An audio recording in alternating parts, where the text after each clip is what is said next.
Netcasts you love. From people you trust. This is Twit.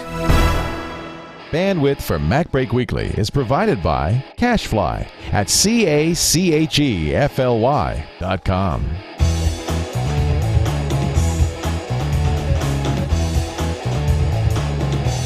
This is MacBreak Weekly, episode 213, recorded September 21st, 2010.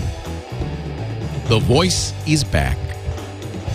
MacBreak Weekly is brought to you by GoToMeeting. Improve your conference calls and keep everyone on the same page when you share your screen with GoToMeeting. For your free 30-day trial, visit gotomeeting.com/MacBreak.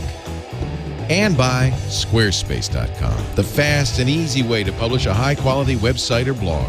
For a free trial and 10% off your new account, go to squarespace.com/MacBreak. And by Carbonite.com. Backing up the files on your PC or Mac is safe and easy with Carbonite. For a free trial plus 2 free months with purchase, go to Carbonite.com. Offer code MacBreak. It's time for MacBreak Weekly, the show that covers everything that's coming out of the Apple camp down there in beautiful Cupertino, California at One Infinite Loop. Here he is, a man of infinite brains, Mr. Alex Lindsay of the Pixel Corps, pixelcorps.com and pixelcorps.tv for the podcast. Hello, Alex! Hello, good to be here. Snot on the road, as he usually is. For the moment, next week I'm going to Tokyo. But I'll be here. I'll be here on Tuesday, but on Wednesday then I'm going to Tokyo. Jiminy Christmas. That chortle could be none other than the lovely Andy Ihnatko of the Chicago Sun-Times. I'm just imagining like the 10 megabits internet connection you're going to be getting from your phone in Tokyo. It's not. It's. I'm sorry. It's not 10 megabits. It's 10 megabytes. Sorry. Sorry. From the hotel. From the hotel over the Wi-Fi. Per second, really? Yeah, it was. The hotel I stayed in for 6 weeks had 10 megabyte connection in Tokyo, and I backed up the internet. You might as well get it while you can. I was like, now it's all local. I don't have to be searching online. I don't have to worry about being connected. I just backed it up. Our big story this week, actually, there's a lot of big stories, but one of the big stories this week was the surprise turnaround on Apple's part last week, allowing Google Voice applications into the App Store, including GV Mobile, which was the application by Sean Kovaks that had been pulled. I didn't walk. I ran. I ran to my computer and downloaded it. I was like, I don't know if they're going to leave it up there, so I'm just going to download it right now. We have on the Skype with us right now Sean Kovaks. He's the developer of GV Mobile Plus. Hey, Sean, it's great to see you. Great to see you too. Thanks. You must be happy to be back on the Apple Store. It's a surprise. Yeah, it's definitely a good thing.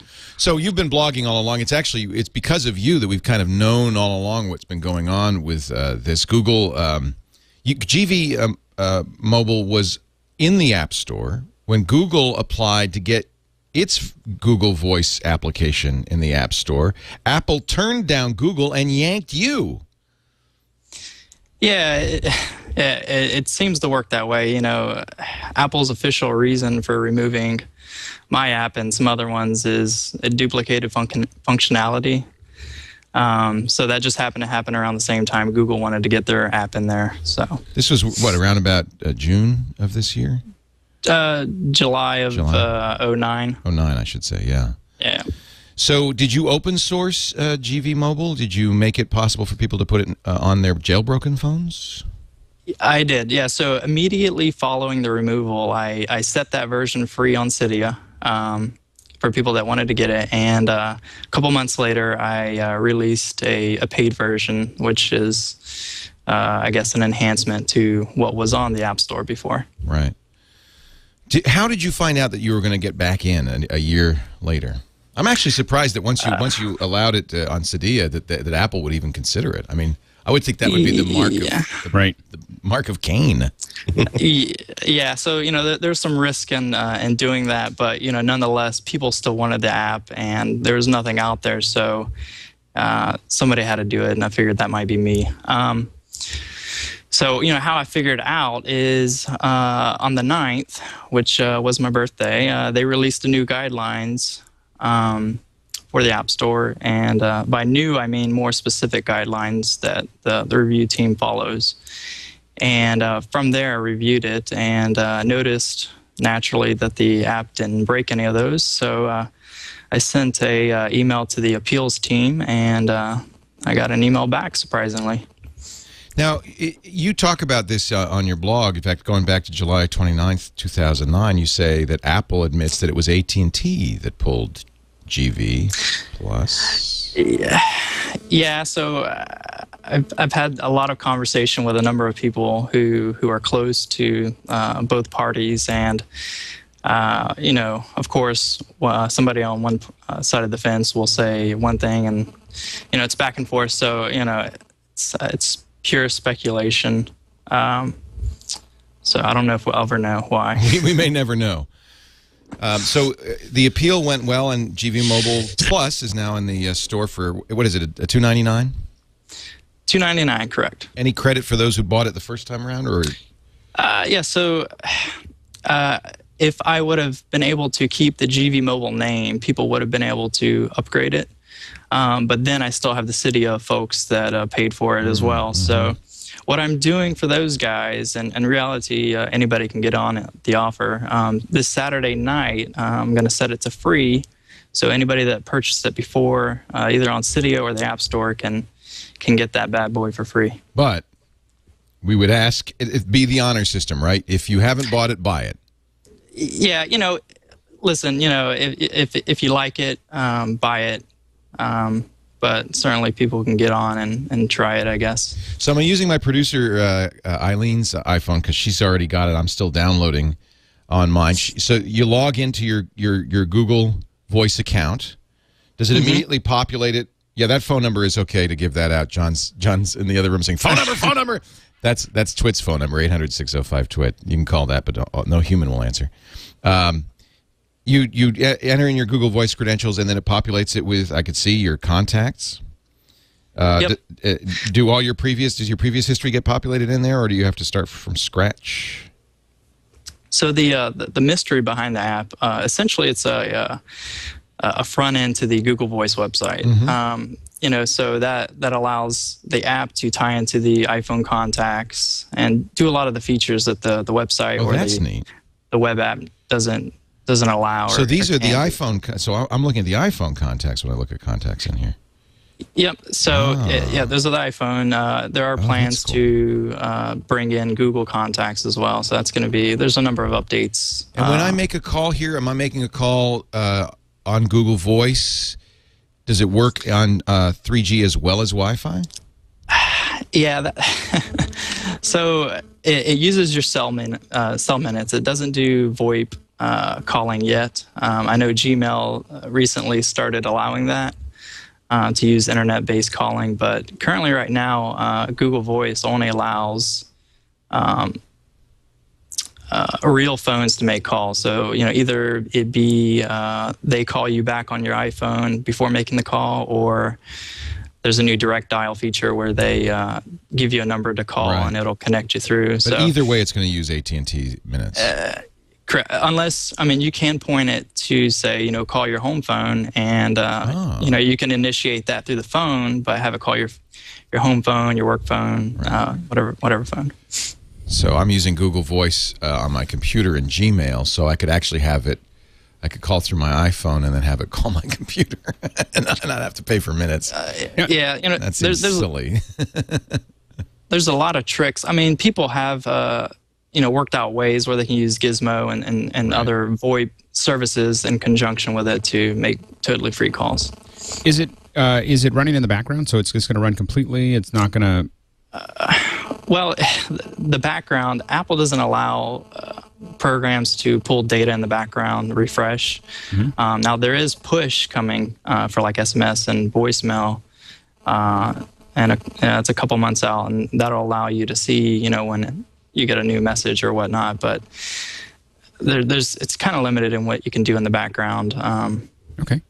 So. That's good to know. Andy, don't let me monopolize. If you have a question too, I want to give you. No, I know against time is short. I guess what people are mostly asking about is that on Android, you can essentially use Google Voice as just a drop-in replacement for your current phone service. Can you really do that on the iPhone, or is Apple kind of blocking that kind of feature? Yeah, that brings up the whole walled garden experience on the iPhone. Now, if on jailbroken phones, it's possible, but on the App Store versions, it's just not possible yet. Sean, are you a professional developer, or are you a student? What is your background? Student? Do I look that young? Yeah, you could be a student.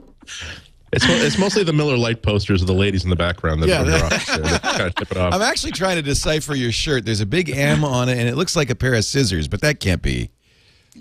No, that's just that's Mark Echo. Oh, it's Echo. Okay, it's not Michigan or something like that. It's not the right blue anyway. All right. No, this is a hobby, so a lot of people.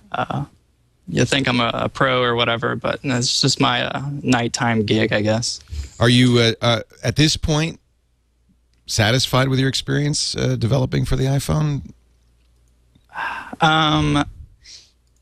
Yeah, it's and what I can get done. Yeah, I'm satisfied. Especially after getting back on the store, of course. Yeah, and have you made some money on this thing? I mean, is it paying off?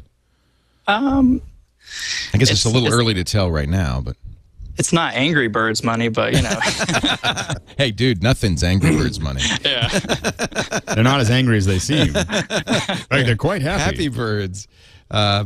Good. So this is something that you would, despite what must have been a pretty negative feeling in July of '09. It sounds like this might be something that you would you'd do again. Yeah, I'm always looking for new ideas, of course.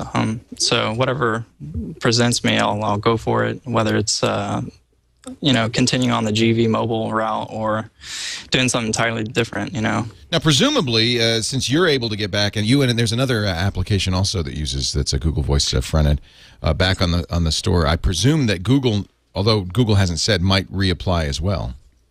Yeah, I expect that. So you have kind of a limited window to get the word out. Yeah, but with the Google app, looking at their Android version, it's kind of limited in what it can do. I mean, what it does great, but it doesn't have all the features in the world that people really want. So. Oh, really? So I'm using it on Android right now. What am I missing? Why should I use a GV Mobile Plus on my iPhone? From my limited experience, stuff like managing your call forwarding numbers. You could do that within the app. That's cool. Yeah. So I believe I offer some of that and more. And Google's approach is just more streamlined and to the content people most want. But there's a large user base that wants more. So right. Well, Sean, go ahead. Where's this experience leave you just feeling about your relationship with Apple? Because you made an app that people liked, it disappeared, it went to the land of ghosts and winds, and then it came back. Does this make you feel, does that leave you with a bad taste in your mouth about developing for iPhone in the future, or does it just part of the course? Yeah, I did have a bad taste in my mouth, and that's slowly starting to go away. In time, I'm sure we'll mend our bridges. But that's not to say I'm not looking at other platforms as well. Interesting. Sean, thank you so much for joining us. We appreciate it. Sean Kovaks is at SeanKovaks.com. And GV Mobile Plus is on the store. Get it while you can. It was interesting when this went out. What was it, Thursday or Friday? It went out fast on Twitter, and everybody, you could tell. You must, I guess, do you see numbers that granularly? Probably not, Sean. But it must have been like 1,000 downloads in the first 2 minutes because everybody wanted to get it because nobody had any confidence, like you, Alex, that it would stay there. I was like, I don't know if it's going to stay here. I don't know if someone just made a mistake, and I'm just going to get it on my computer. I'll never sync my phone again. Get it while you can. There was a large spike, yes. Yeah. Oh, so you do see some of that? I do. Yeah, I have some tracking. Awesome. Sean, thank you so much for joining us on MacBreak Weekly. Thank you for having me. And thank you for a great application. We're glad that it's back on the store. GV Mobile Plus. What's the name of the other one, Alex? I don't. It's remember. GV Connect. GV Connect. Mm-hmm. All All right. So I'm not going to spread any FUD about how bad GV Connect is. I'm just saying buy them both. I bought them both. Why? It was the cost of a really nice latte. Yeah, exactly. In France. We'll make you coffee here so you're set. You're even. Yeah, exactly. You'll break I even. had some fine. Have the John Jammer Bee coffee? Yes, I had the Jammer Bee coffee. It was very good, and I saved. I took that money that I saved and I bought 2 applications. Yeah, drinking coffee and taking phone calls. Those are 2 activities that many people do that I do not. So you can't justify the cost of $2.99 for this thing. I think $2.99 is exactly the right price for a service like that. I do have friends who use Google Voice that Google Voice sort of pulled them away from I really don't want people to call me because I have such little control over how people get through to me. And the Google Voice package said, you know what, if this were available 10 years ago, I would never become a phone hermit. But I'm too late. You're set in your ways now, huh? Well, I actually got into a discussion with somebody a little while ago about would you rather have a conversation in the form of 20 emails or a 3-minute phone conversation? And I said 20 emails in which I can just sort of sit down and choose when I get them, think about how I respond to them, and respond to them on my own good time. Yeah, definitely. Yeah. I'll take labor over social awkwardness in any time. And now everybody wants 140-character messages. Well, it's funny. I was talking to someone and I realized how geeky I was getting because I was sitting there talking and going, I'm much better at asynchronous communication. This whole conversation. Well, I was like, I'm in many different time zones, a lot of the time, and when I'm there, I'm doing a lot of things, and I'd really prefer to just fit this in where I can. But I think that's not. Go ahead. I mean, I was having a business conversation like a business meeting that over the phone that had to go for like 45 minutes to nearly an hour, and I'm on the sofa because I caught a really massive cold yesterday, and today was really scheduled out for MacBreak and sleep. And as I'm on the sofa having this conversation, trying to track every single bit of this news and business that has to be tracked and followed up on, I'm like, how much of this in 3 weeks' time am I going to get? Okay, and we agreed that you will be paid in used circus elephants. They will be delivered in the form of dead corpses to your front lawn. I didn't agree to that. Yeah, you did. Okay. But it was the NyQuil talking. Whereas if it were email, I'd be reading and saying, wait a minute. I'm being hoodwinked and ballyhooed. It's very interesting. First of all, we should say that I think it's safe to say, Andy, that you do have conversations with people who are your friends in real life. Yes. But then we're talking about business conversations. But then you have the advantage of there's a good chance that maybe they will pick up for lunch. There's some value exactly to the conversation. So when we're talking about asynchronous and all of that, this is not. We're not talking about. I don't really talk to anyone. Well, you are actually saying I want everything via email. Well, the only time How does your wife feel about that? She sends me text messages. I feel you terrible. Need to come over to the house. Until about 2 years ago, Jennifer did not know how to turn on a computer and had no interest in that. Right. And I got her a laptop about 2 years ago because she kind of had to because the school and she was on the PTA and stuff, and so the only way they communicate is email. Now I'm kind of sad about it. Every evening, she sits in the living room with her laptop on her lap. She doesn't talk to me. She answers email. I think it's punishment for years of neglect. My son. I decided he was getting too much iPad time because he was sitting there playing with the iPad, and I came over to wrestle with him, and he said, "Go back to work." Oh, you see, I was like, cats in the cradle and the silver spoon. Yeah, exactly. Little boy blue and. Yeah. I was like, sorry, I am taking your iPad away. It's not a punishment. My GTD inbox now. I'm sorry. This is. I can't find a context for wrestling with my dad right now. Yeah, exactly. I'm sorry, Dad, but you're not on my to-do list till tomorrow afternoon. That was a serious cats in the cradle conversation. God. I was like, okay, so we're gonna turn off. My son's a lot like me, boy. Yeah, exactly. So to summarize, you now have a 4-year window to know your loved ones before they walk away from you and never turn back. Another welcoming message from your friends at MacBreak. Well, hey, people ought to know there's a consequence. Yeah, it's too much. Actually, I have to say I had Abby called from college this morning on Skype, 6:30 in the morning, right? Because she's East Coast time, and despite the fact that this is a straight A student who's managed to get in one of the most selective colleges in the United States, she still hasn't figured out there's a thing called time zones. It's crazy. They should get rid of those. I mean, when she was in France, it was a lot worse. She'd call at 3 in the morning. Right. So she calls at 6:30 a.m. And I talked to her for an hour via Skype. I saw her. I could see her. I mean, there is a certain That was kind of nice. Oh yeah, and I think that when we start seeing that really integrated fully with our phones, so I don't when think we're she's getting going to do video, FaceTime. I asked her. I said, "Do you want to?" Because she has an iPhone 3GS. So maybe we could upgrade to iPhone 4. We could FaceTime each other. So what's wrong with this? I think I'm not feeling the love for FaceTime. I think that if you want to do Skype, sitting down in front of a computer or a laptop makes sense, not on the phone, because you have to hold it like this. Yeah. That's a good point, but remember that FaceTime is a free feature. It's not like they changed the price of the iPhone 4 or the iPod Touch to put it in. So no, it's a nice feature. It's a checkbox. But I think in the long run it's a selling feature. I think as a phone-to-phone communication, I don't think it's successful. I think as a phone-to-many-different-things communication, it could be really successful. So, what do you mean by that? Well, I still think that FaceTime, the thing that is much more interesting to me is... You know what? Hold on. Let's get to this, because that's a good subject, and we have more news, too. I was going to take a break when we finished up the GV discussion, so let's do that now and be back with more in just a bit. Andy Ihnatko is here from the Chicago Sun-Times. Alex Lindsay from the Pixel Corps. I am Leo Laporte, your genial host. You're listening to MacBreak Weekly, brought to you by our friends at Citrix, the folks who do that fabulous program known as GoToMeeting. They've got, Citrix is famous for their back-end enterprise-grade remote access. Citrix, if you work in business, I'm sure you use Citrix servers. Microsoft licensed the back end for their remote desktop. I mean, Citrix really is remote access. And they've built some great consumer products around this, including GoToMeeting.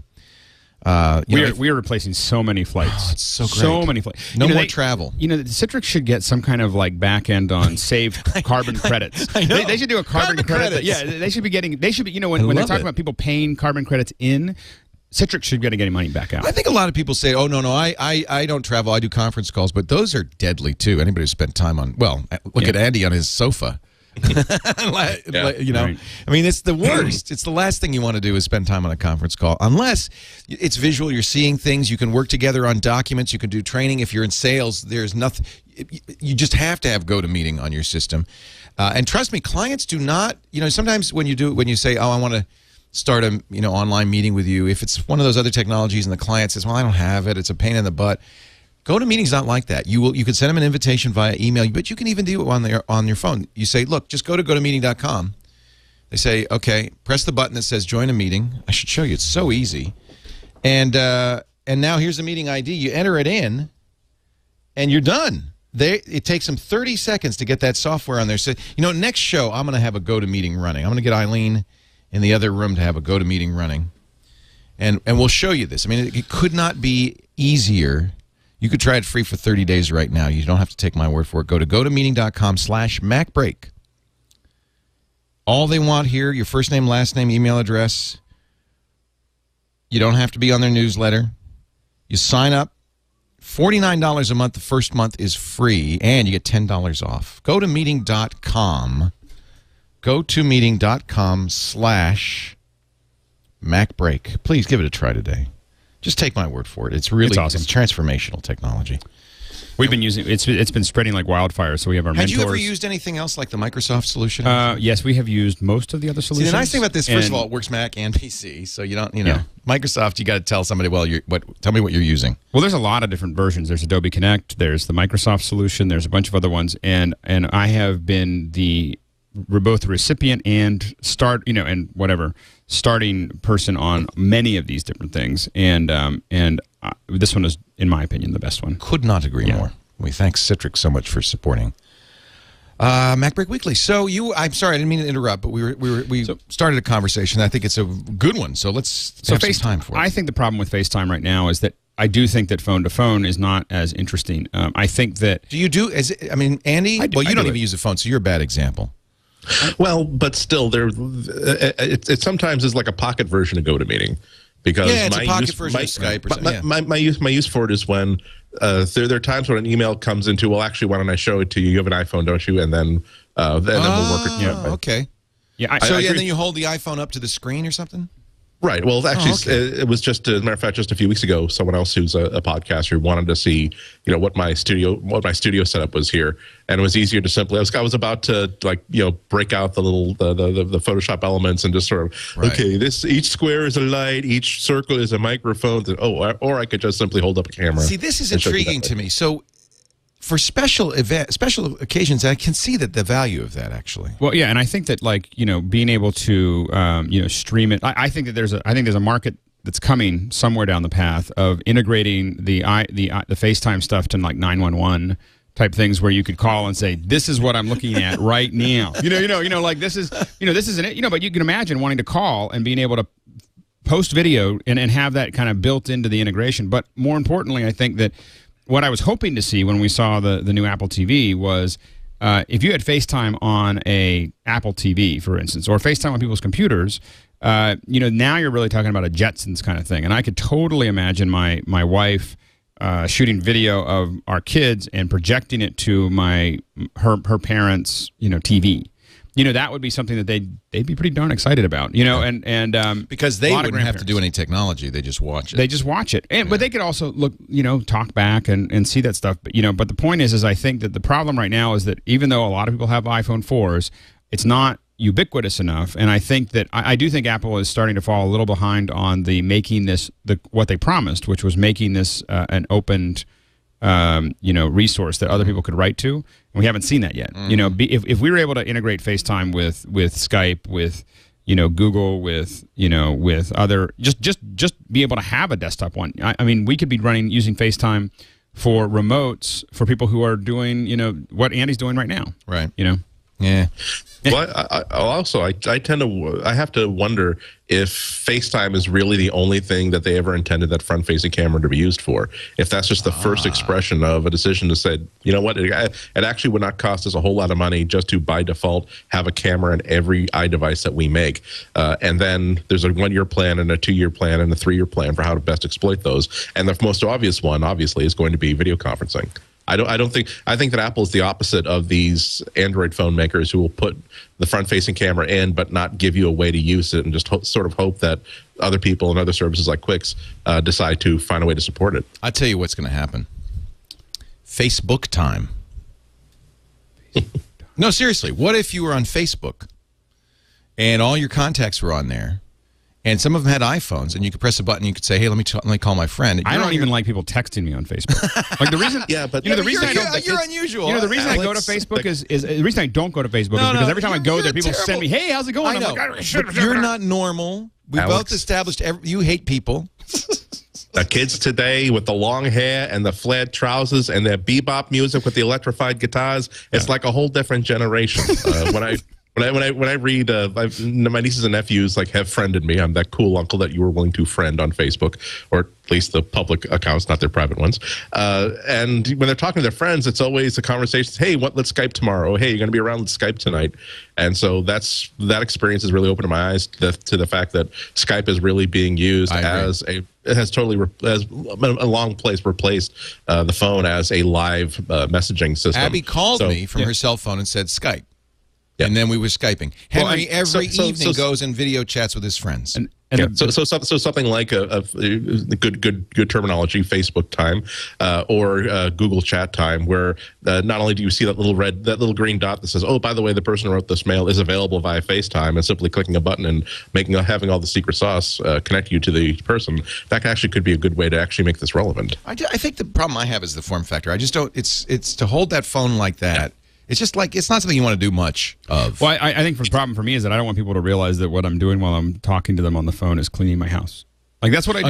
Another good that's point. What I like. I don't really want. If I have a video, then I can't do that anymore. And I might as well be sitting in front of my computer. I do admit that that's one of my problems. That's true. I mean, as it is, I actually have. If you saw my notebook here, I actually usually keep a little square of Post-it physically covering up the camera because there are times when I'll be doing a company will be briefing me on a piece of software and they want to use some sort of flash-based live chat that automatically says, "Oh, well, I know it'll just show the camera for about 2 seconds before it gets turned off." I don't want people to see my office for 2 seconds, especially if they schedule the meeting for 20 minutes before I woke up. Right. I'm still and I'm sick and it looks like oh my God, it's Sid and Nancy. Well, and we shouldn't forget that Andy does those naked hula lessons of a Friday afternoon. Right, and sometimes you forget. I mean, you have a meeting running right into it. Yeah.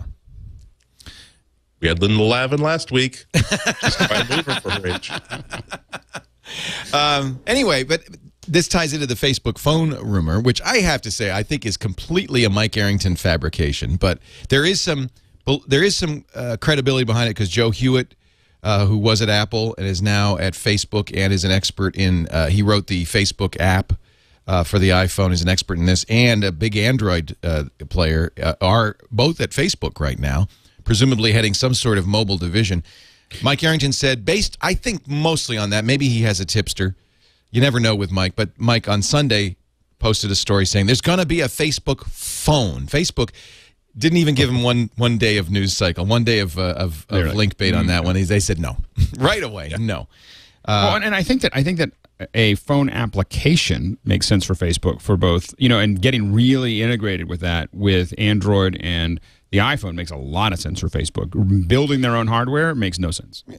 Well, of course, and this is TechCrunch justification. MG Siegler in TechCrunch says, yeah, but Apple said they weren't doing a phone until they released it. Google said they weren't doing a phone until they released it.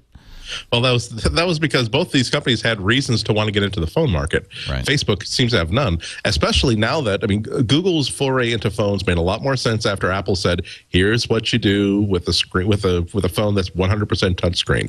Google then said, here's what you do with an operating system that you can base not only is free, but also you're pretty much free to build whatever you want on top of it or through it. Right. So if Facebook really wanted to prosecute that idea now, I don't think they would go to the trouble of contracting with HTC or Samsung or anybody to build a Facebook logoed phone. I think that they would essentially come up with a list of the 5 best-selling Android phones and say, here is an app that will, if you're not happy with the Verizon face that's been put on your phone, all those custom apps, just basically dock it, run this app. We will replace your copy of Android with our copy of Android that is incredibly optimized for Facebook. That makes sense. Right. Exactly. And all they'd have to do is maybe is take care of 2 Samsung phones and 4 HTC phones, and they would have 80% of what they would get out of a Facebook phone with only 5% of the hassles. Yeah. Yep. It's understanding what your business is, which in Facebook's place. In fact, every time Microsoft did a foray into hardware, it was a huge mistake for Microsoft. They never really understood that they're really a platform company. They're a software company.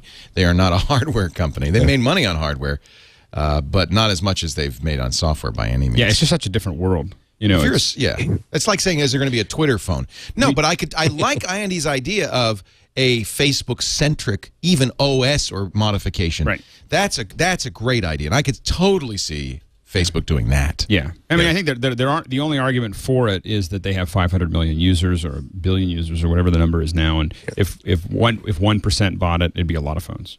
The other thing is that it's really hard to parse these rumors that are based on a company that has more money than God and his mom to put together, because it's even possible that they have built a Facebook phone just to see what it would be like. For all we know, they have a Facebook refrigerator because they've got the money, right? Right.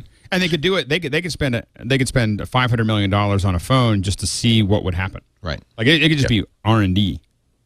Yeah, there'd be a really great notional Apple museum of products that we've confirmed that they've actually built just to see if they would work, but then never actually followed through on, including, going all the way back to, wasn't there a Sony Zeiss or something, like a Japanese-only, like sort of palm top that they actually successfully got Mac OS running on just to see what would Mac OS look like on a $199 piece of consumer LCD hardware. Well, that leads me to a rumor that's going around. In fact, they asked me this morning on my regular radio hit on KGO in San Francisco, what about this 7-inch iPad? And it's so interesting because mainstream media doesn't really know how to parse these rumors. And so I always have to say, well, if it were from Apple, then, but it's not because Apple doesn't pre-announce, and so it's just a rumor. Maybe they're going to do it. I could see maybe they might want to. I don't see it. I think there is a 7-inch coming. Really? I don't know when, but I think there's, because I think that there is a large gap between the price and structure of the current iPhone 4 and the entry-level iPad. So I think that there's a $299, $399 device there. I know that I would actually, if you gave me a Retina display, so you kept the same resolution and just made it smaller, I would prefer a 7-inch over the current size because it's a little bigger than what I can put in my little Scotty vest easily. No, but I think I think Samsung did an interesting call by building a 7-inch tab because that's one way they can instantly differentiate themselves from the iPad. And there are a bunch of people who think that 10 inches is just a bit too big. They'd like to have something that would fit in some sort of pocket, even if it's just a back pocket. But for Apple to have both a 7-inch and a 10-inch, they would have to be presented with overwhelming evidence that the reason why a lot of people are buying the Samsung Tab or any other 7-inch tablet instead of the iPad were because of the size. I think it comes down to the reason why if you go into a shoe store, they might have a pair of red shoes, but they don't make it available in 4 shades of red. If you want red, here's red. If you don't want red, here's another color. So as it is, they're going to say, here is the screen size that we decided was optimal for this device, 10 inches. If you want something portable, well, what do you know? We get something that's even more portable than 7 inches. Yeah. This iPod Touch will fit in a shirt pocket. I just don't think that 7 inches is small enough to really answer the question that I want something that is super, super portable. I think that I just feel like there's a lot of places where I would love to have a 7-inch, and the 10 inch is just a little bit bigger than I want, and I just find it to be just this in between that I go, oh yeah, I could really, with the one argument in favor, and I don't know how credible it is that they did do this with the iPod, didn't they? They made 3 sizes of iPods, and there's this, well, and there's wasn't right away. It wasn't so much they made 3 different sizes, so much as they made them for 3 specifically different kinds of users. Well, first of all, what 3 sizes are you thinking about right now? Shuffle, Nano, and Classic. Okay, perfect. And you touch. have the Classic. You have the Touch for people who want an iPad only smaller that runs apps. You have the Classic for people who want to carry their entire music library with them. You have the Shuffle for people who just want something simple and cheap that syncs really nicely to their iTunes library that they can wear while working out. And then you have the Nano, which is the basic. The inheritor to the standard the iPod Classic. So we're not talking about I want something that's a little bit larger than this, but not as small as this. It's the idea of 4 specifically different kinds of users. Until and unless Apple could say, here's the type of person who wants a 7-inch iPad, then that's never going to happen. At least not from Apple. I'm kind of with you. I in fact, that's what I told KGO. I said it seems unlikely. But that is the one argument, is that, maybe... I just feel like there's this steady transition from tiny and cheap all the way up to the iPad, and there is one gap. Right. So either they make that iPad less expensive, which is possible. I think that they have probably enough room in the margin to do that. Right. Or they, there's a $399 there that and Apple has been so good at keeping that gradient so nice and clean and smooth that there's a gap there that they're going to fill. Somewhere. And it could January. be 7 inches. It could just be cheaper. Yeah, in January. Yeah. Does either of you credit the idea that there might be a update to the iPad sooner than January? No, I doubt it. I don't think so. Okay. If you're getting something for Christmas, you should just get it. We're all in agreement. Yeah. I'd be extremely surprised, because the real trajectory for that would have been the September event, and the thing that we're looking for, I think, in the iPad, if we're going to look for something, is the front-facing camera, but I think that'll come in January, February, March. And I think most likely the ship date, if I was going to bet money on it, I'd say the end of March, early April. It'd be a 1 year. Apple tends not to rev things faster than 1 year. I agree with that. I think that if there had been more aggressive competition from Android tablets over the course of the year, Apple might have thought about doing some sort of a stunt that would sort of rejuice interest in the iPad. But there are no functional competitors to the iPad yet. And nearly the end of September now. Sales are now so low that you can actually go into a store and buy one, maybe. And so low, right. They may even have one in stock. Right. Yeah. I mean, they've just. Wow, that must be a disappointment to them.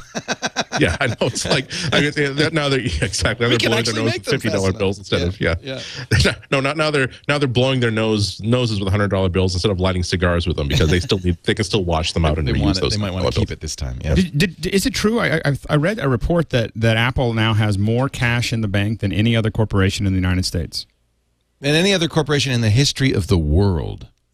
No, I don't know.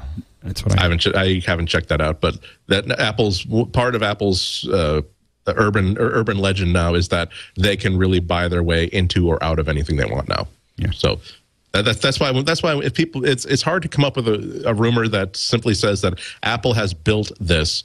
That I would say no, that's ridiculous, because if they said that, you know what, that four rotor iPhone controlled helicopter looks great, Steve Jobs wants to build one that can carry 2 humans, I would say I don't think they'll make that as a product. I'm not saying that they couldn't afford to actually do that if they wanted to. I mean, Spaceship, when you think about how much money they have, consider that Spaceship One, the first private spacecraft to take a human into space, took about a $20 or $30 million investment. And that's the amount of money they made on iPod socks 3 years ago. So. Okay, moving along. Man, you think they made money on iPod socks? That's incredible. I always look at those and I'm like, what? I remember going to the event in Cupertino at One Infinite Loop, where that was one of the last events I was ever invited to, and they announced. You were there, I think. Yeah, we were there. iPod socks. And we were like, huh? And the Apple Hi-Fi. And then we moved on to the Hi-Fi because we're like socks. Socks. Let's talk about the Hi-Fi. And this is the event where Steve Jobs said, "I'm throwing out all my stereo gear. The Hi-Fi is so good." You know, we still use ours in the office. Really, you have one? We have one. And we I have still one. use it. I have one. That's my kitchen. My kitchen radio is an iPod Hi-Fi. The chief guy at Best Buy says, "I was wrong. I'm sorry. I take it back." Man, you could just imagine the phone calls he received after he announced that Best Buy was hardly able to sell laptops anymore because everybody was buying iPads. At which point, of course, he got called by Acer, HP, Dell, Asus, and said, "Are you crazy? We're never going to sell you another laptop again if you say that again. Pull it back, pull it back, pull it back." It does not matter if it's true or not. Just don't say it. Don't say it. Yes, I think it was more like, now, to get to the Office Max from the Best Buy in Van Nuys, do I take the L or do I take just a left from there? Oh, they're actually, okay, no problem. Analysts now properly chastised are saying the iPad will slightly cannibalize laptops, but mostly Mac laptops. Right. Yeah. Well, you look at the numbers, and last year was an exceptionally strong year for notebooks, especially in netbooks, because there was so much. There was still a lot, netbook prices had dropped by about $100 to drop them down into the $200 range. That had actually also driven the prices of real Windows notebooks down to the $500 range. There was always a really broad spectrum of prices available for Windows notebooks, but you could get a really good like Intel Core Duo notebook for somewhere between $500 and $550. And everyone I've talked to about that has said that this was sort of like this is sort of an Olympic year for notebooks, that it was a really great year, and they were not expecting that 2010 would be as good. So I think those initial reports came from the fact that, okay, iPad got announced in April, and now notebook sales are down at least 18% across all makers. Cause effect. Mm-hmm. Right. Mm-hmm. Mm-hmm. Which we know as anyone who took 2 weeks of a logic class said, no. It's false correlation is causality. not concept. Correlation is not. Socrates is a man. Post hoc ergo emptor hoc, whatever. Post hoc ergo propter hoc. Yes. I still was think there quoting is the some West of that. Wing and not Did college. you? So. Did you? Yeah, I was gonna say. Did you learn that from West Wing, or did you? That was actually a title of a West Wing episode. I remember that. Yeah. All I can remember from Latin is quid pro quo. I can remember hic haec hoc quies week cum ca ho ha ho. Tota Gallia est divisa en tres partes m. Qualia sub orbito. Olive Gaul is divided into three parts. France to the north, 3 parts. Julius Caesar. Et tu, Brute? Semper ubi sub ubi. And now I'm done. Sic semper tyrannis. Did you? So you all took Latin? We all took Latin. Yeah, we all did. We really? We did. Isn't that interesting? 2 years of Latin. I could take either Spanish or Latin, and I decided that Latin had a bigger future. Yeah. And you were so right. Well, Latin, because it had those simultaneous translations where you could read like the Latin and the English. And so I'd read the English parts. Like, wow, I could just spend the entire semester reading a book about people killing other people and setting fire to children. Yeah. Awesome. Yeah. I think I can get by very well without knowing how to ask for where the pencil is in the library. I wonder if do they teach it at all anymore, or is it just? I remember my Latin teacher jumping through great hoops to show how useful Latin was, and it actually was useful. It's really great for language. It's helped me a lot in Romance languages. It's great for crossword puzzles. But the only justification he could come up with was once he was on a boat and he was trying to speak to a Spaniard who didn't speak English. He didn't speak Spanish, but they both spoke Latin. There you go. It's a stable language. It's not changing. See, it's stable. It's not changing. It's not a moving target. And the biggest thing that I learned was how to memorize. in Latin. Because we had to do I these think huge that's a paragraphs. huge value to it. So I got really good. And when I was an actor many years ago, my Latin training actually became very useful, only because I learned how to memorize lots of things I didn't know what I was saying. So some question, we were talking about Facebook on the unofficial Apple weblog about whether FaceTime is blocked by some carriers in the Middle East. The original story was FaceTime goes missing in Saudi Arabia and much of the Middle East. But then an update this morning says, well, several commenters have said either A, I already have an iPhone in country X and FaceTime works fine, or B, I work for the cell carrier in country Y and we're not blocking FaceTime. How can you block FaceTime if it's over Wi-Fi? Yeah, that's a good question. That's my question about it. I saw that go by. I guess the carrier could disable it. Well, once you have a FaceTime connection, it is connect. I mean, in fact, you have to decide you don't want to talk to that person on the phone, because as soon as they've made that FaceTime connection, if that person's on the, on a FaceTime on a Wi-Fi and you're on a Wi-Fi and you hit their name, it doesn't try to call them; it FaceTimes them. So what happened was that there was a Facebook posting from Saudi Mac. The website had graphics for several countries in the Middle East that lacked the FaceTime graphic. However, these phones are not yet out. They're coming out later this month in the countries, and no one knows whether it's a cosmetic tweak or, in fact, the feature will be blocked. So I think it's really a kind of a tempest in a teapot until we actually see those phones shipping, which is not till later in this month. So China's going to get the iPhone 4 in September 25th. Yeah, they're going to have a fun time now. Once that, if FaceTime, they're going to have some fun blocking that. Yeah, that's going to be interesting. Well, do you think they'll block it? I mean, I was able to use Skype in China. They'll block something. That's what they do. It's just going to be an on and off sort of thing. Whenever there's something going on that they're worried about people talking to each other and ruining a situation, then that's when suddenly something's going to stop working. I think what's interesting about video and FaceTime and anything with a camera streaming is that a lot of the blocking tools are designed to find text, and even if you're talking, a lot of them are designed to identify what you're saying. So it's doing some transcription. Might be an issue. But if no one's talking and you're just shooting a scene, it's very, very difficult for them to. I mean, that can be done, but the post-processing required to do that is much more complicated than doing speech recognition or text recognition. And so I think that's going to be an interesting challenge for them. I talked to a bunch of people in IT when I was in Beijing, and the way that they were trying to explain government control of the internet to me was that it's rarely that they're trying to find out what what the dissident movement is speaking to each other. It's more like it's like Apple being run on a government level, where they know that there's a story getting out there and they can't control the story. Yeah. It's not that we want to make sure that person A is not talking to person B. They want to make sure that they want to control a bad story before it turns into an uncontrollable blank storm of fact, unreality, rumor, and panic. They're actually very effective at that. Whether the populace itself is compliant, which I suspect is part of it. You build a strong middle class. People are, have a sense that they can rise up. They get a little less anxious to stir stuff up. Well, yeah, but I think it's hard to control. I mean, I think that's the issue in China, is that you get these flash mobs, and I think that they've gotten better at tracking those down. But if you look in all kinds of parts of the emerging world, people being able to use SMS can rile something up really fast.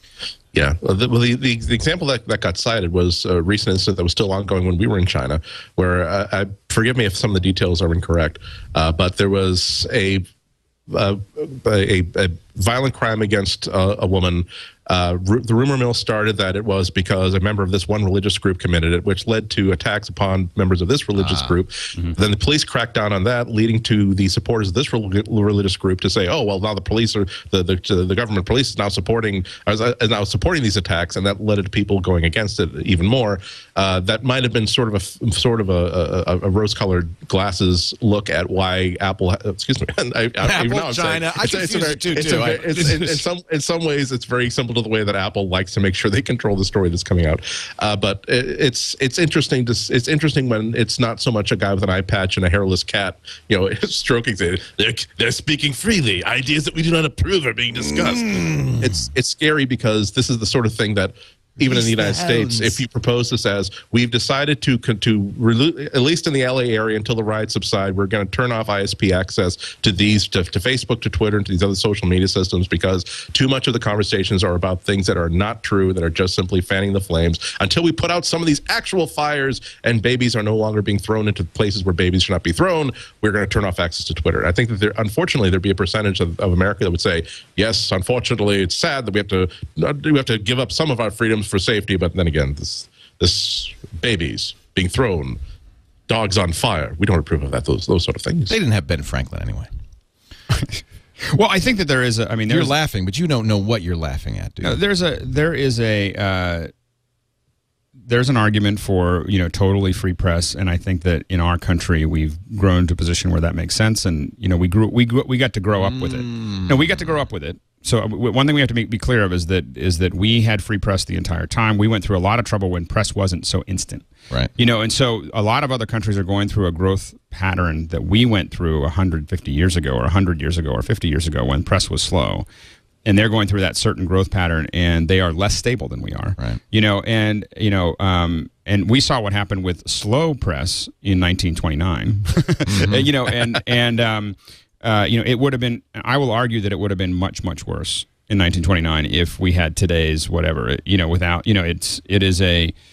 Things would have contracted much worse because there's a chain reaction that occurs, in that system. And so I think that these countries, I think that China goes overboard. I think that China is not. I think that it's doing way too much and I think that it can't do this forever. I think it can't keep its citizens bottled up and expect this to turn out. What if people can't express themselves? What happens is they just get bottled up and then they explode. And that's what's gonna. You got to titrate it. You got to slowly let the steam out. Letting people let their steam off is as important as getting the information out. And I think that's Power the Max telling me in the chat room that the UAE blocks VoIP ports and FaceTime, or I'm sorry, iChat ports. So conceivably, you could block the ports used on FaceTime.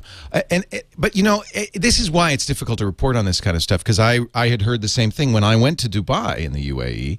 And yet I had Skype conversations with my host before I went. So none of this stuff is 100% in China, Dubai, or anywhere. Right. It's on and off, depending on the situation.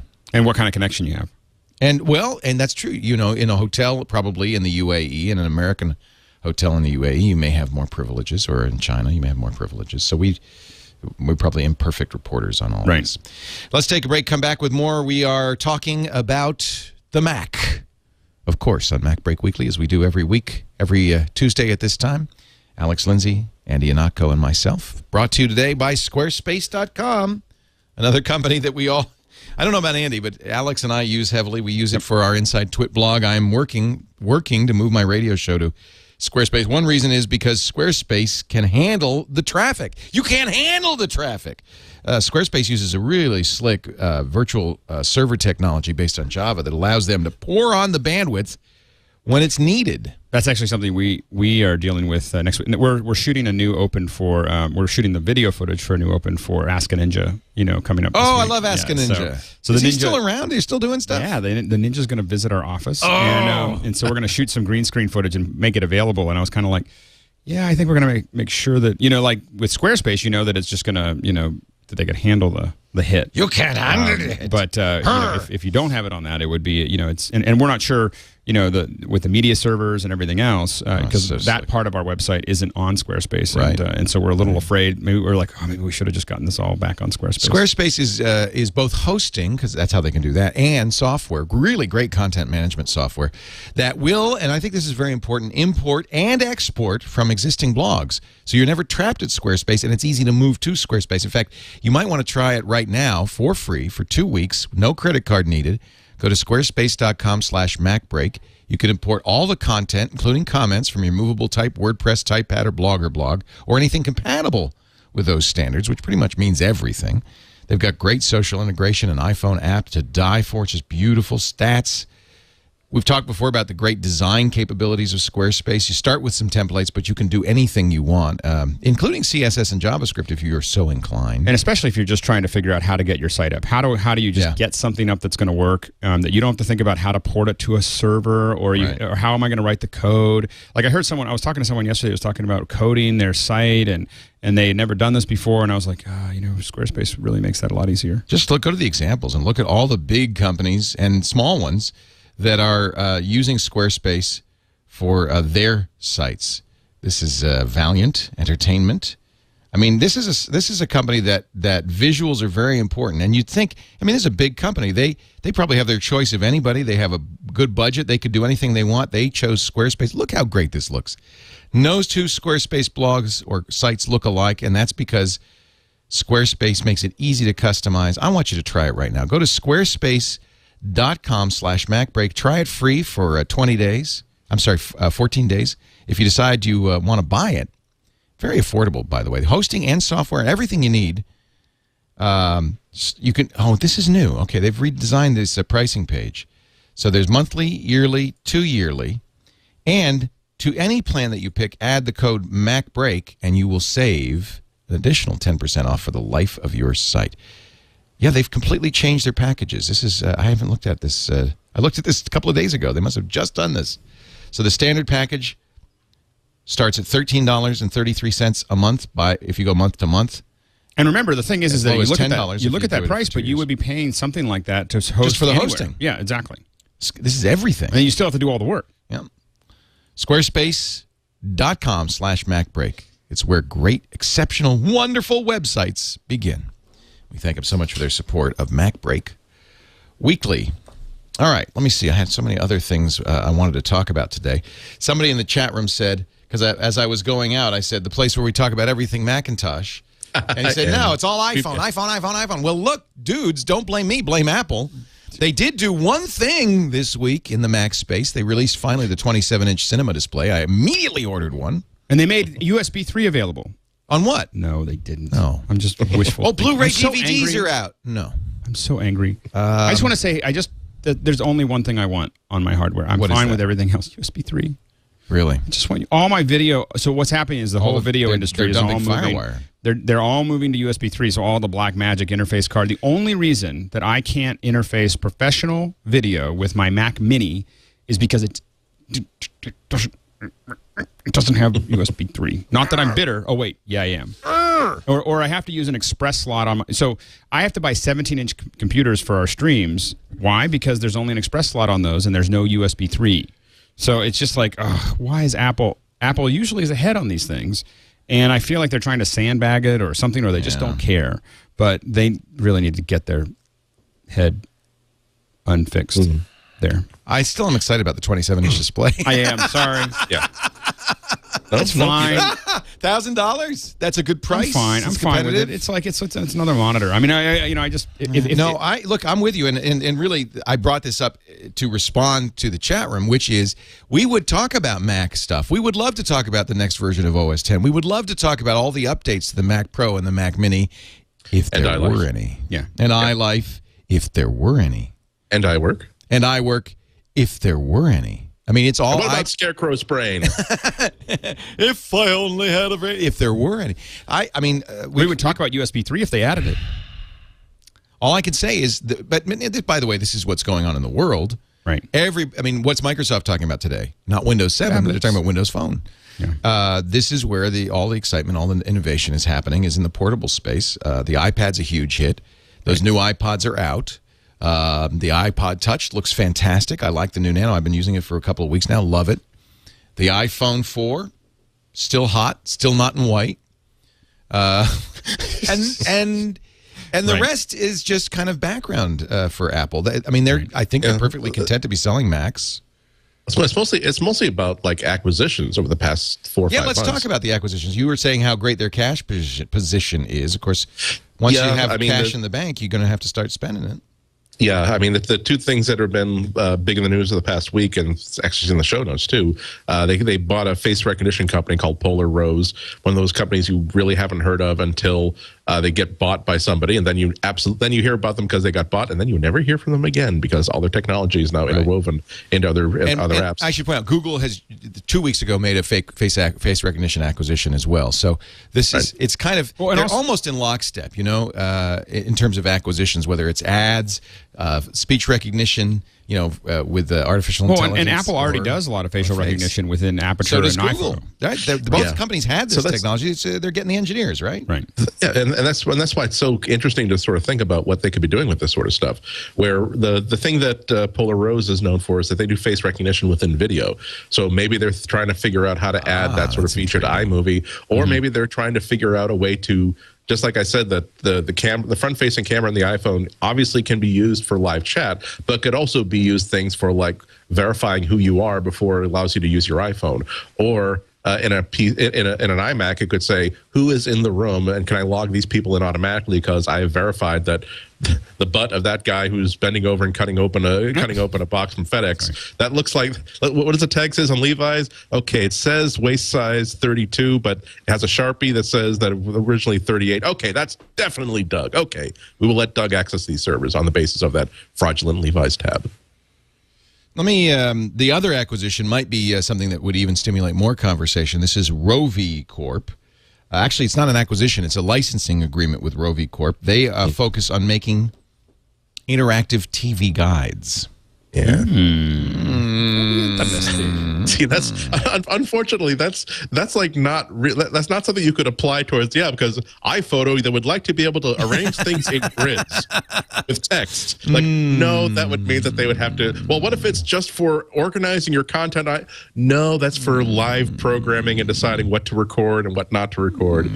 So that's maybe they're just like building something as a one-off. No, they probably wouldn't enter a licensing deal with this kind of a company just so that the guys in the lab could figure out what time the new House episodes air on the new super top secret Apple TV. Gene Munster, Piper Jaffray, who's a big advocate or believes strongly, as Jason Calacanis did, that Apple will do a TV in the future, says this proves it. He says, first of all, the interactive program guides that Rovi do are the kinds of things you build into a TV set. Yeah. We believe, says Piper Jaffray, that Apple is developing a live TV and DVR features for an Apple TV product and will likely launch an all-in-one Apple television in the next 2 to 4 years. That's a nice safe bet, isn't it? You know, I think sometime in the 21st century.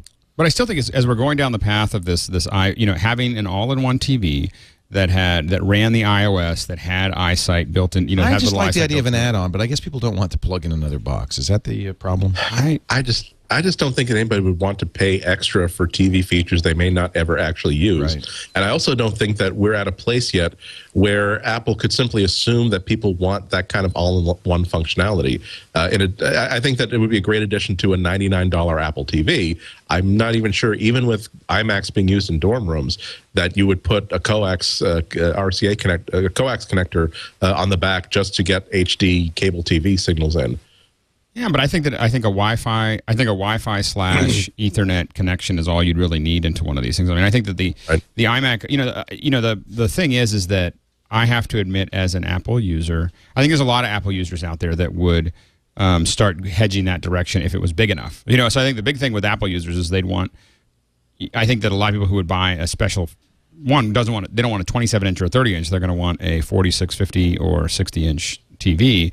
Yeah. But I know that my TV is getting a little long in the tooth. I'm going to get ready to buy another one. And if Apple put one out, I'd at least look at it. I would need it to be 240 hertz so I could run 3D. I would need it to run the full iOS. I needed to have an iSight. Those are the kind of things those would be value adds that would get me to buy it. By the way, that's why I like that 27-inch monitor. Camera built in. Right? Yes. And microphone built in. Yes. So I put my laptop next to it. I'm excited about that. Yeah. I can't wait to I'm getting one. I mean, I'm just, the last 2 days have been not very happy for me because I don't have USB. Maybe there's a TV built into it. I think that's why that Apple would never build like a real Apple TV, because of people like Alex and people like me and people like Leo, all of whom have different things they want to get out of a TV.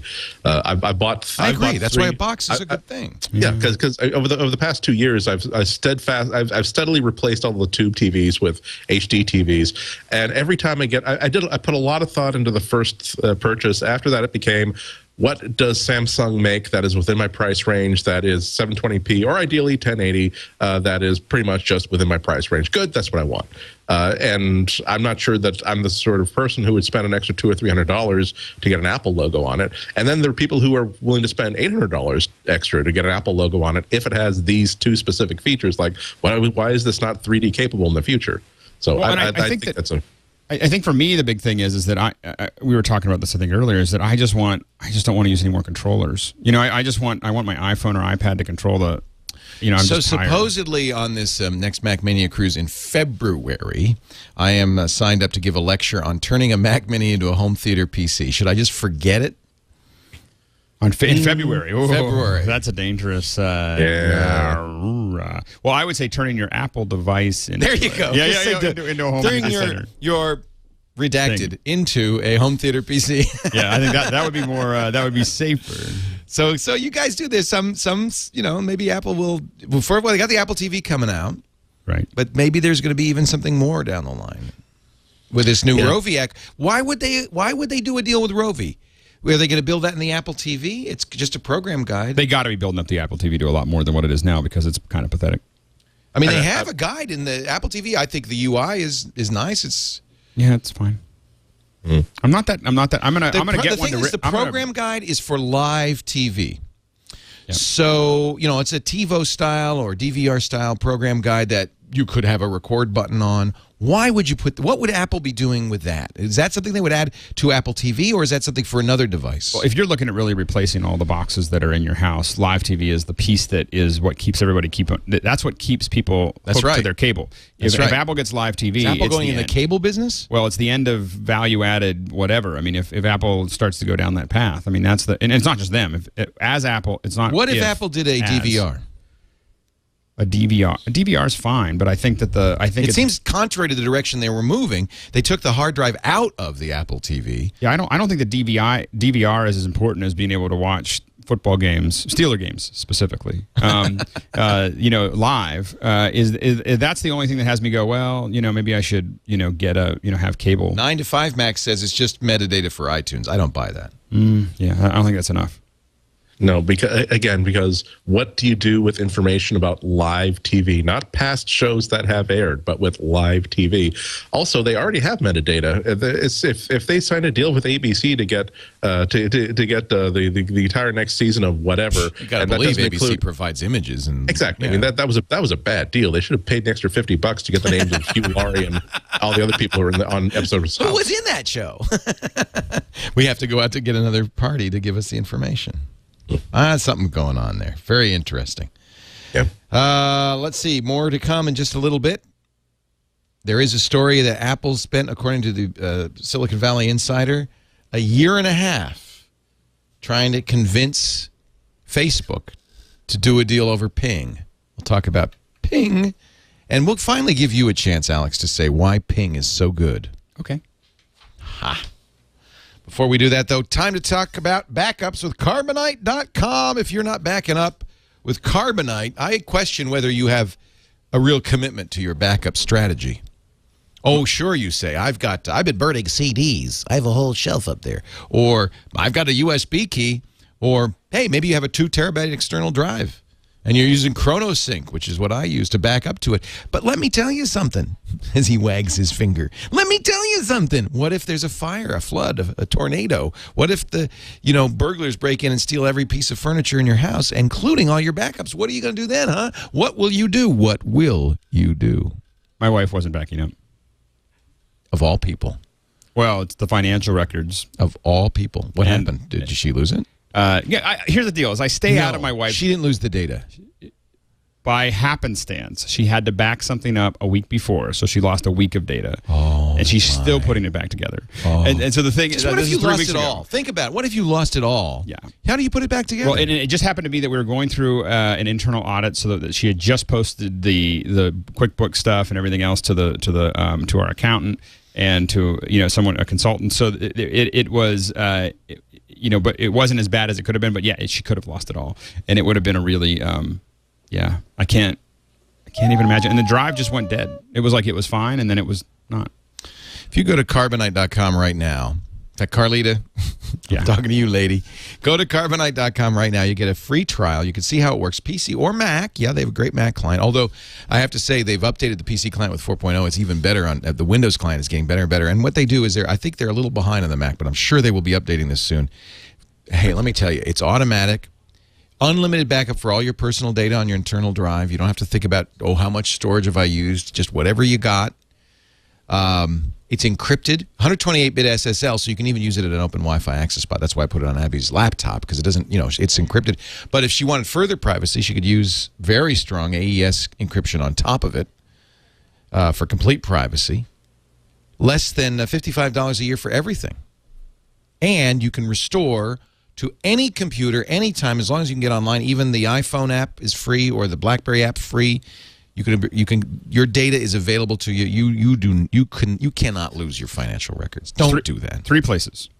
3 places. One place that you're working on it. Yep. A second that is either like a RAID 5 or a Drobo Local. or something that's local, but it is redundant local. Yep.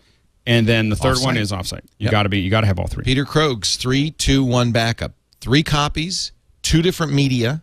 That's important too. You don't want to invest it all into DVDs or something. So when I bought cheap CDs 10 years ago, it seemed like such a great idea. Except now I was going through them, and there's they're flaking off, and they're there's like, I lost a file. 3 copies, 2 different kinds of media. At least one of them has to be offsite. Yep. That's just simple.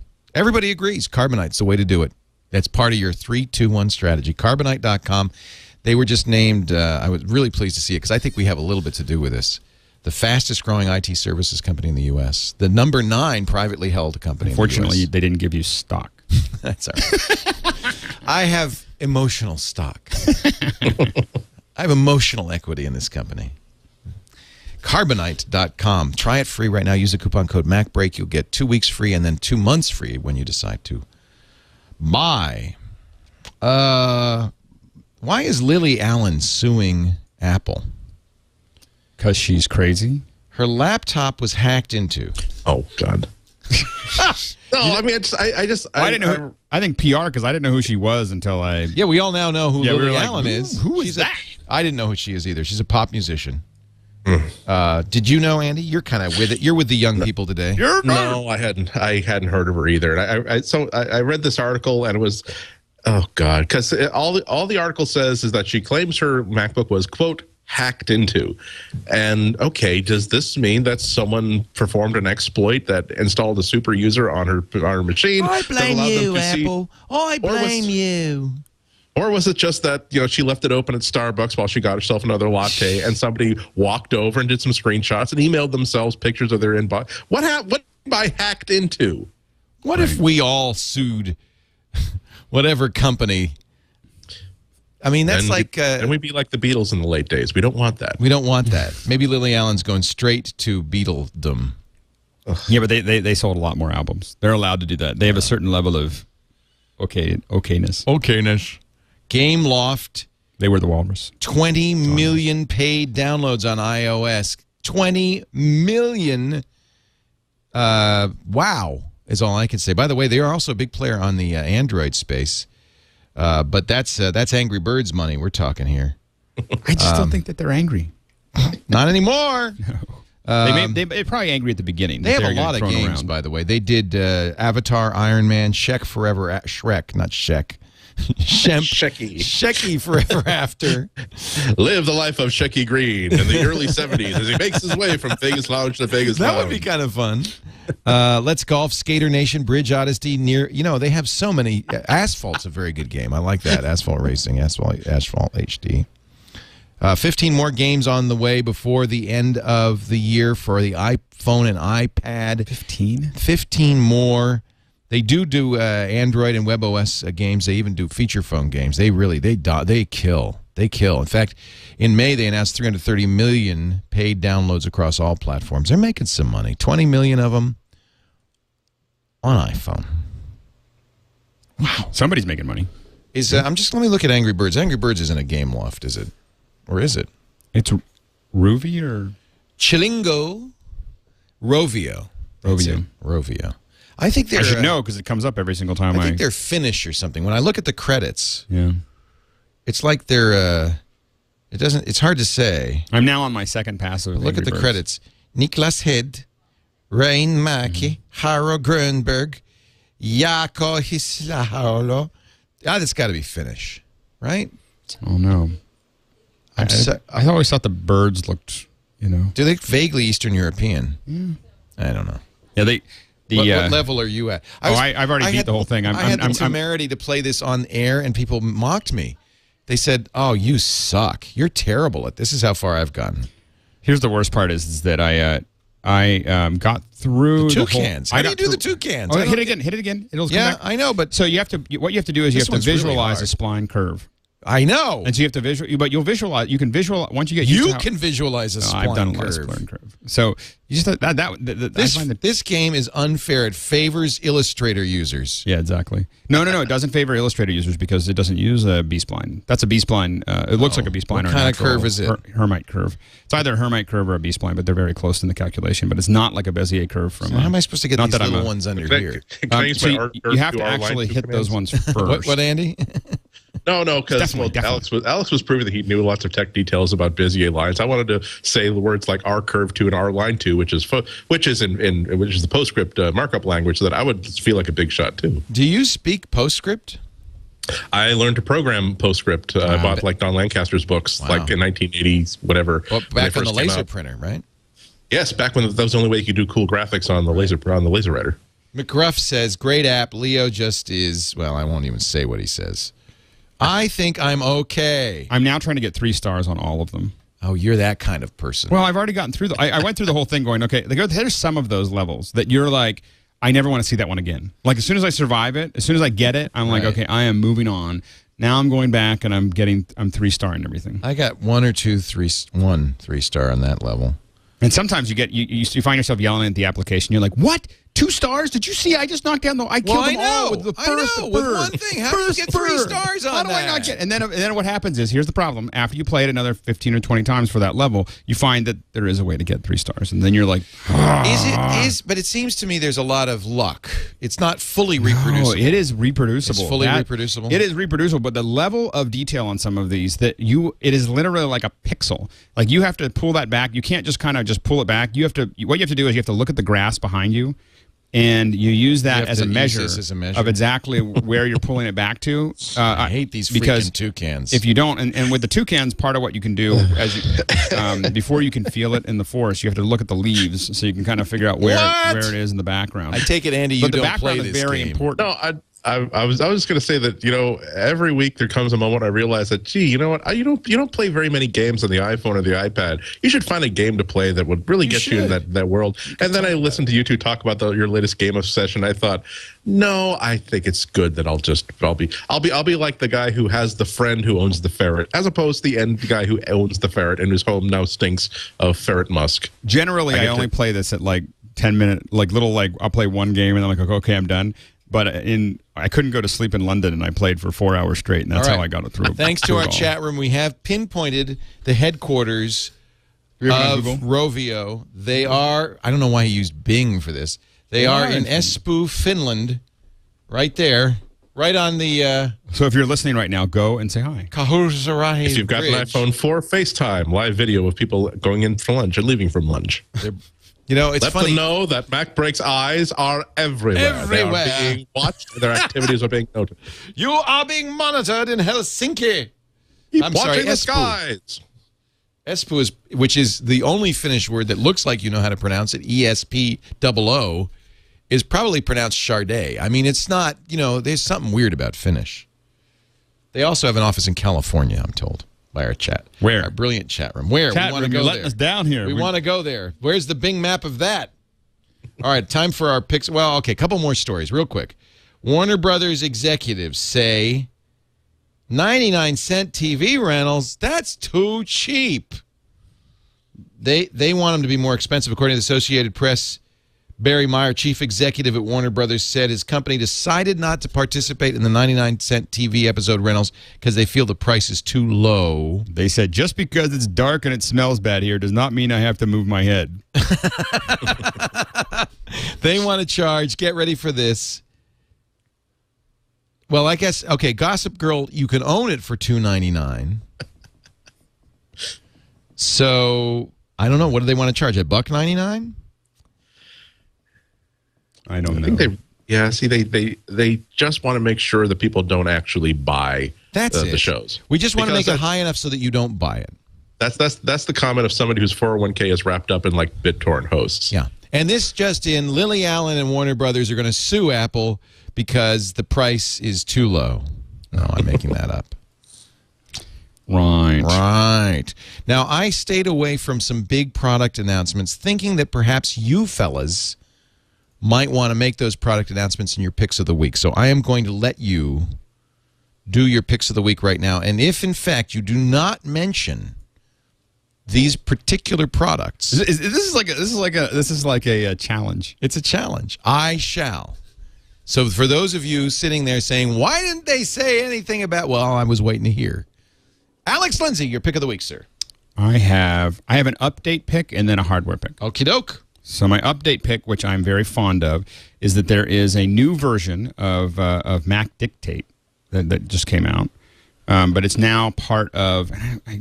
See, isn't Mac Speech the one everybody wants to use because it's got Dragon Dictate? No, this is it. So this is the new one. And so this is by Nuance. So Nuance took over. Nuance merged or took over or whatever with Mac. It was Mac Dictate, and now it is. It is now It was iDictate, I think. That was there before, and now what they've done is they've merged a lot more. They've added a lot of things. Here's the problem: is that I'm a big fan of both Dragon software and also the Mac side of it. Dragon software runs only on the PC. Dragon, naturally speaking, PC only. Yeah. And what I'm excited about is this is now starting to move a lot more towards what's on the PC, because the PC version of this was much more robust. And so one of the issues, so now it's called Dragon Dictate, and this is for the Mac, and I believe it's $199.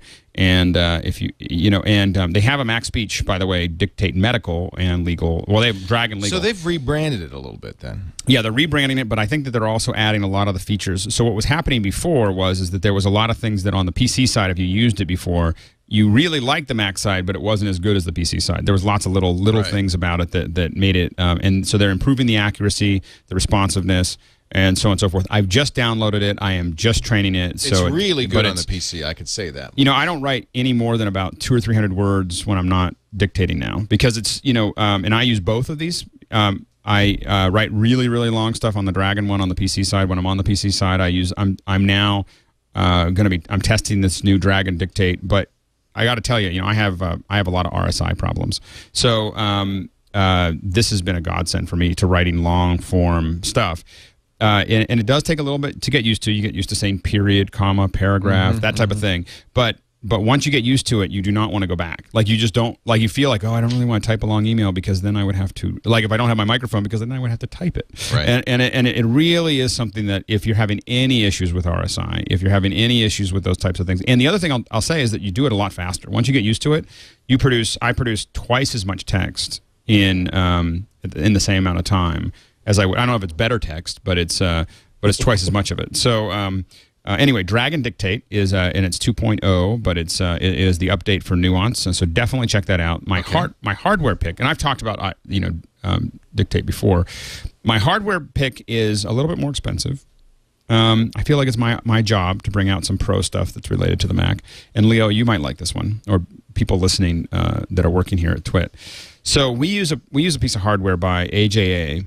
That is called a Key Pro. Now, a Key Pro is a hard drive that connects to your camera, and you're able to. So the Key Pro is a device that lets you plug in your camera, whether it's HD SDI, SDI, HDMI, analog. So you can do all of these things, and you can plug it into your camera, and you can record to Apple ProRes directly. So it just records straight to Apple ProRes as a hardware device. You don't worry about it crashing. So we do a lot of our backups. We will record ISOs to cameras, especially if you're recording long form, longer than what you have memory cards for. We record to the Key Pro, and it is an incredible thing, but it's a little big. Like, you can't attach it to the camera, and it's $4,000. So now we don't buy it; we rent it. So now. So you're recommending a $4,000? No, I'm not. I'm not recommending the $4,000 one. I'm recommending the $2,000 version. So there is another one that just was released at IBC, and I got to touch it because I was in IBC in Amsterdam, and it is called the Key Pro Mini. Now, this uses compact flash, but it still brings in HD SDI, still brings in HDMI. I've been going cheap. $2,000. Hey, there are people out there that are listening to our show that are professionals. I agree. I'm an amateur. And the thing is that this is like, if you're trying to figure out how can I get Apple ProRes directly out of the professional camera that I have, right? Or my little HDV camera. Remember, you're getting an uncompressed signal out of your little HV40 or HG20 or whatever it is. You're getting an uncompressed signal out of the back of that camera, but you're not getting that because you're recording it to the internal drive. If you're covering a corporate event or you're covering your own stuff and you want that better quality, that Apple ProRes quality. I think you've recommended this before. I hate to say I've done the Key Pro. This was just released. The Key Mini Pro is Mini. brand new. This is new, and it's smaller. You can actually attach it to the camera like a battery. So you can put it in the back. It's really small. You can put it underneath it. And I have to admit, it was the thing I was probably the most excited about at IBC. And there was a lot of cool stuff. So that's my pick for the week. Okay, I got to do it every once in a while. No, that's good. I've been doing inexpensive. That's good. No, I thought I've been educating myself. But I have to say, you did not mention either of the two products I was thinking of. So maybe Alex is no donuts for me. No donuts for you. Maybe Andy Ihnatko will. Here we go. As of 12:01 a.m. today, I'm free to talk about the new versions of Adobe Photoshop Elements. There you go. There you go. So there are two really cool parts of this. I've always been a big fan of Photoshop Elements because Adobe does a really commendable job of saying, we've got this $700 professional photo and artwork production application. What features of this are going to be most relevant to the not just the average consumer, but also even people who are avid photographers with a bit of ambition about them? And they're not stingy about taking the best features, the most useful features out of Photoshop and putting them in Photoshop Elements. So right now, released today is Photoshop Elements 9, and the three big marquee features that have been added are now you get to do layer masks. So if the edits that are really easy to do in Photoshop that were really tricky in Elements are now really easy. Like if there's a section of wall that has this really awful piece of graffiti on it, but there's a clean wall like on the opposite side of the street. Now to fix that, if instead of laboriously hand fixing every single detail in that graffiti wall, you can just take a picture of the clean opposite wall, essentially cut a hole inside that section of the graffiti wall, then just simply slide the clean wall behind it because you've simply masked out that part of the layer, and so the back part of it is now peeking through. It's one of those basic techniques that takes a half hour of just dip, bip, bip, bip, bip, bip, bip, bip editing and turns into cut, swipe, paste, done. The other cool things are that these are things that have been stolen from Photoshop 5, CS5. Now they have versions of Smart Selection and Intelligent Fill, so that if you need to remove a figure from the foreground of an image, now that's the exact same code, the exact same algorithm that lets you intelligently just simply vaguely say, please follow this pointer as I move around. And come on, you know what the difference between the guy in the background behind it. Yeah, there you go. And you've selected it correctly. That feature is now built into Elements. There's also the feature where they have the Smart Fill, where it can sort of, if you have a blank part of the image that you need to fill in or patch up, it can look at the surrounding elements and make a really convincing patch and invent parts of the scene that will fill it in. One of the coolest ways to demo it is Elements has a really good panorama feature, and anybody who's shot panoramas knows that it'll never put it together so that it puts together a perfect square. It's always where there's like a curve to this side of it and a curve to that side of it and a white space, and you usually wind up having to crop it way down in order to get like a full square frame. Now with the smart fill features, it can simply replicate parts of the sky and parts of the ground around it, and it will look 99% perfect, if not 100% perfect. It really is one of those magical features. And it is, once again, the exact same code that's in the $700 CS5. And there are a bunch, and the usual reasons for liking Photoshop elements are still there. Lots of things that would be like a multi-step process in the big version of Photoshop are just simple wizards. Like if you need to, the classic thing where wedding picture where the ex-husband is between two people you still like, you want to delete this guy and sort of smush the other two figures together so that this guy never existed to begin with. That's not a half-hour process. That's just that's a three-step walkthrough wizard in Photoshop Elements. They've also cleaned up the interface. A lot of people complain that it's not very Mac-like or not even very pretty. So they made it a lot easier and a lot easier to get through. And it's still just $99. And this is why I like third-party editors like Acorn. They're $50, but I like Photoshop Elements so much because there's so much you could simply translate from the big edition to the small edition that, to me, it's worth the extra $50. The only real limitation is that whereas Photoshop will let you edit in 16 bits and save two 16-bit images, you're always limited to 8-bit saves. So if you're looking to do, like a magazine print quality, 10 by 17, 11 by 17, you're probably going to notice a few little jib-jabs when you're saving Photoshop Elements, but that's really the only big hitch. Now, the other huge news is that on the Windows side, they have Photoshop Elements and Premiere Elements. Ever since iMovie came out, Adobe figured that there's really no market in trying to sell a $99 version of a video editor if the people are getting a copy of that for free as iMovie. I talked to Adobe has specifically told me that they've looked at the last edition of iMovie, left them convinced that there's a lot of people who are not really warming to the latest edition of iMovie, even though it's more than a year old now. They also see how many people are using Photoshop Elements for Mac and have been clamoring for Premiere Elements for Mac to return. And now we have Adobe Premiere Elements for Mac again in version 9. And it really is, I would say, I'm not a hardcore video editor, but if you liked the old approach of iMovie, where you don't have this vague sort of timeline where you can't really make precise edits, this will make you pretty happy because it has that same sort of clip library approach to assembling things. There's also a whole bunch of more pro-ish features. One that I absolutely loved was really fine control of cleaning up audio. Like there's after the World Cup and the vuvuzelas started infesting every bit of the TV coverage, there's a whole bunch of tutorials on how to remove the from the background audio. Now this Premiere Elements for Mac has 6 different tools for fine-tuning audio like that. So if you have a camcorder with like sort of really cheap sort of audio and you've just recorded something, for some reason there was some sort of RF interference and there's like little like in the background, this can filter it out. No problem. Just a few sliders with it. It also works with all Adobe Premiere, most Adobe Premiere plugins. So if you don't like its built-in green screen feature, you can add any commercial green screen feature or any third-party plugin that adds Tinkerbell flashes of light and fairy dust, all the other cool things. They're the usual collection of weird effects that you might not use once every 100 shoots you do.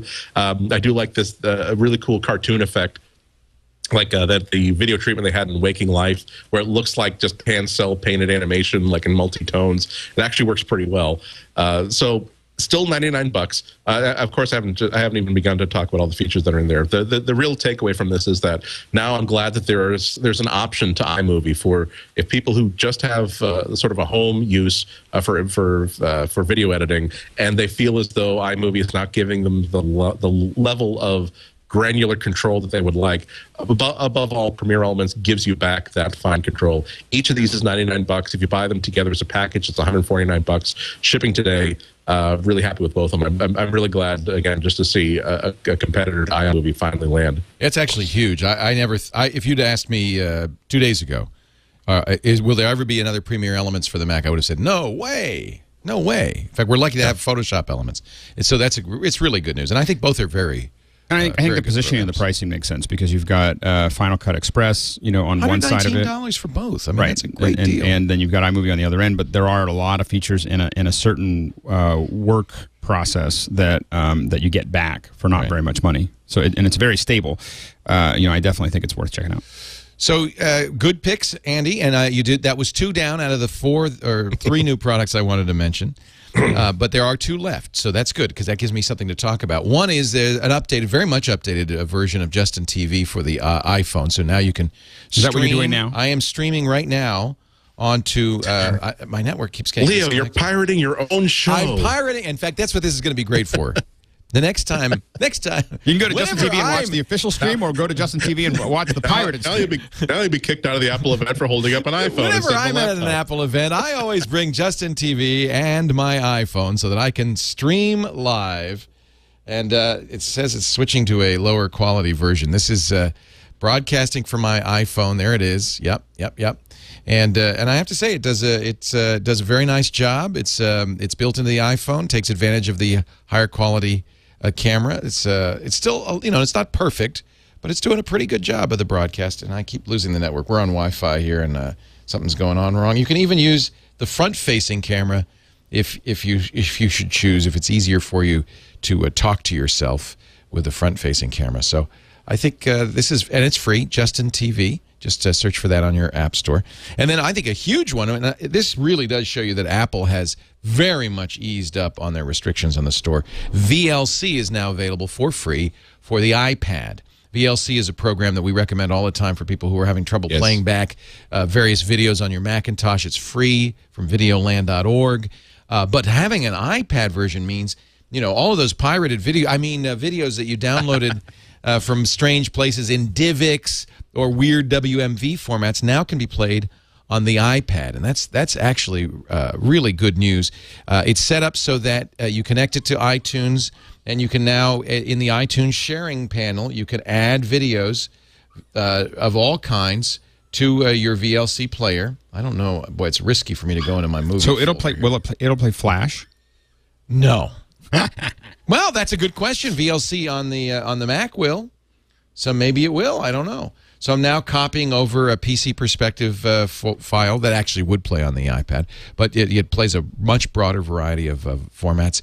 It is free, and it is a huge. I think this is definitely. I think Apple has dissipated any SEC issues that they were having. I mean, I think that all of this, like they've done all the things that they think they need to do, where it would be almost impossible to take them to court at this point. Let me just stream that on my... But they haven't allowed Flash, which I think is important. Yeah, I guess probably VLC doesn't support Flash is probably the way that they got onto the store. But it does support a lot of other odd formats. Somebody's saying not MKV, which is the Matryoshka format, which is kind of surprising. But it's just a big deal because they could easily have slapped this down with the statement that we already have a built-in video player. Right. You can't release an app. Not only that, but also the idea that it doesn't subvert iTunes, but it gives you a different path to putting content on the device. Excuse me, putting video content on the device. So this isn't like there's been emulators that have tried to get approval through the App Store that I'm like, okay, isn't it sweet that you actually submitted this to Apple for approval, but you're not going to get it. VLC, I was aware that they had submitted it, and I'm like, if they approve this, we will have learned something about Apple. Huge. Yeah. But I do think that one of the key takeaways from a lot of this is the fact that Apple has released all kinds of things that they were normally blocking, making it much more difficult to have a legal case, but they have not allowed Flash to go on. Right. So the issue that you get into is that the big issue here is that that means it's harder for Adobe to push Apple's hand in that one technology that Apple does not want to support, is that by doing all of these things, they did everything except for one little thing, which means that now it's very, it's just very nebulous, and and it gives Adobe a lot less to grab onto. Yeah. Well, tactically, I think that might be what's going on. I'm sorry, I'm doing another show on Justin TV right now. Just not only can he host and switch, he can do 2 shows at one time. Success has changed you, Leo. I hope I'm not the first person to tell you that. Now, by the way, that copy is complete, and now I can on my iPad I can watch this show in VLC as opposed to QuickTime. Just as I've always wanted to. I'm waiting now for Leo to have a second show where he comments on while we're commenting on us without actually interacting with us in the show. Alex Lindsay is so full of it. Yeah, exactly. But I'm not going to say that on the show. But behind the scenes, well, it always bugs me. They used to do this on Anderson Cooper on CNN. Erica's about to start her chat. We'll continue on while Erica, and she's like talking into the camera over in the corner. I thought, dudes, if your broadcast isn't good enough, why are you doing this back channel? Maybe you should make your broadcast a little bit better. Anyway, there we go. There you have it. New products galore. A newer, kinder, gentler Apple. And Alex Lindsay was here to document it. Alex Lindsay is with the Pixel Corps, pixelcorps.tv for the podcast. But if you're interested in his great guild of multimedia artists living, learning, and working together, well, I guess they're not living together except in virtual space. Go to pixelcorps.com to join up. And stay tuned. You should both make sure you're subscribed to our mailing list and follow me on Twitter, because we're going to do this great thing where we put files up from the Ask a Ninja where people can build their own open next week. It's going to be next week own open for Ask a Ninja. So we're going to be shooting some great green screen plates and putting them up in a variety of different formats next week. And I'll talk more about it on the show, but you'll get them a little earlier if you are either following me on Twitter or getting on the mailing list for Pixel Corps. And I'll let Leo know as soon as, so he can decide if he wants to tell anyone. But I'll let him know early. Announce it to the world. Yeah, and crush our. Well, you won't crush our server because it's on Squarespace. That's right. I will tweet it out. We'll see. Yeah, you'll just crush. Dane will be like, I can't believe I ever gave them open access. No, why? Yeah, exactly. Andy Ihnatko from the Chicago Sun-Times. Of course, that's where he writes on a regular basis. He also has a great blog, cwob.com, and joins us every Tuesday along with Alex and me to talk about iPhones. And maybe a Mac story once in a while. I recommended a Mac application. You did. It's very good. There you go. Yeah, so did Alex. See? Two out of three. We did not, and I started it, and I didn't complete the story on Facebook and Apple going 18 months in negotiation to get Facebook to accept Ping. That's according to Business Insider. I don't know. Wow. And it doesn't look like we'll ever see Facebook on Ping if they couldn't work it out after a year and a half, if that story is true. We'll save that for another day. You can join us. We do this show live every Tuesday at 11 a.m. Pacific, 2 p.m. Eastern Time, 1800 UTC. Our live channel, thanks to Justin, as well as Ustream and BitGravity, is live.twit.tv. We give you a choice. There's also, I don't know if people know this, but there's an audio version of this show. If you're in the car or whatever and you want to listen, it's just like the radio. All you have to do is get your iPhone audio onto your car's speaker system. There are lots of ways to do that. And then tune in twit.am. Twit.am is the audio, streaming audio of the network. And coming up this afternoon, more tech news. We will be talking about the Twitter hack and many other things with Tom Merritt. It's TNT coming up this afternoon at 2:30 Pacific, 5:30 Eastern on live.twit.tv.